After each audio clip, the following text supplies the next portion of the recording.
ఒక్కళ్ళు నిలబడి చావరు. ఈ హారతి గల్లకత్తుకోవడానికి గాని, ఈ ప్రసాదం నోట్లో వేసుకోవడానికి గాని ఒక్కళ్ళు ఉండి చావరు కదా. ఈ పేపర్లు ఏమిటి, ఈ పుస్తకాలు ఏమిటి, అసలు ఇది ఏమైనా డైనింగ్ టేబులా, డ్రాయింగ్ రూమా? ఎవరు తీస్తాడు? నౌకర్ని నేనే, యజమాని నేనే. ఆహా, ఏ క్లాసు నువ్వు? ఇంటర్మీడియట్. ఎల్కేజీ యూకేజీ కాదుగా.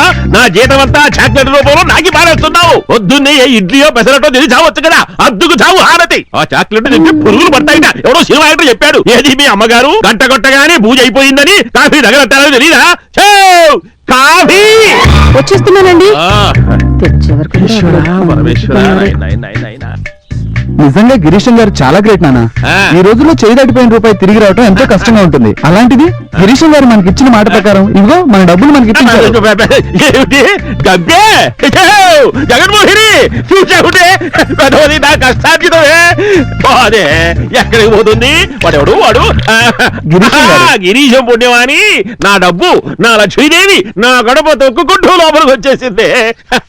అవునండి, చెట్టంత కొడుకు ఆత్మహత్య చేసుకోబోతుంటే వాణ్ణి ఆపి పువ్వుల్లో పెట్టి మనకు అప్పగించాడు. ఈ రోజు వాడు మోసపోయిన 2 లక్షలు మళ్ళీ మన కళ్ళ చూపాడు.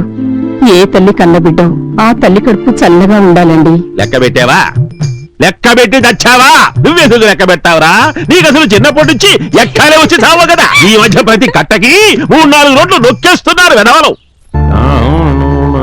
ఈ రోజుల్లో కూడా ఇలాంటి వాళ్ళు ఇంకా ఉన్నారా? చుట్టుపక్కల ఏం జరుగుతుందో కిందికిలే అనుకునే వాళ్ళ మధ్య తోటి వాడిని కాపాడటం, వాడికి జరిగిన అన్యాయం పట్ల స్పందించి సాయం చేయడం నిజంగా గ్రేట్. ఆయన పేరేంట్రా? గిరీశం అక్క.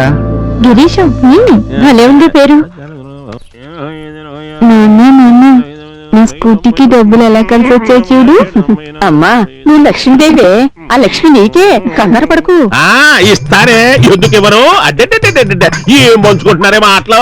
డబ్బులు కనిపిస్తే చాలు, దానికి పట్టు చీరలు, దీనికి స్కూటీలు. ఎన్ని మార్కులు వచ్చినాయి నీకు? కోటలియేగా 100 వచ్చాయి. నీ బొంద వచ్చాయి. మొత్తం అన్ని సబ్జెక్టుల్లోనూ కలిపి వచ్చాయి. నాకు తెలియదు అనుకుంటున్నావా? మరి ప్రతిభా పాఠవాలు. డబ్బులు కనబడితే చాలు, స్కూటీలు మ్యాచీలు. దర్మస్కా నాకయ్యది. గిరీశం గారు ఎక్కడైనా కనపడితే ఒక్కసారి మన ఇంటికి భోజనానికి రమ్మని పిలవరా? అలాగే నాన్న. ఏమిటి అలా చూస్తున్నావు? మీలోనూ మంచి మనసు ఉందండోయ్. మీరు ఒకళ్ళు మెచ్చుకోవడం, వాళ్ళని మన ఇంటికి పిలిచి భోజనం పెట్టడం, నీ వీపు బాగా చిచ్చ కొట్టడం, కాఫీ బాగుందానని చెప్పి రెచ్చిపోవాక. నేను ఆఫీస్కి నేను ఆఫీస్కి వెళ్ళాను కదే. అన్ని రెడీగానే ఉన్నాయి. మరి టిఫిన్ ముందు ఈ లక్ష్మీదేవి మీరు అలా పెట్టాలి. అలా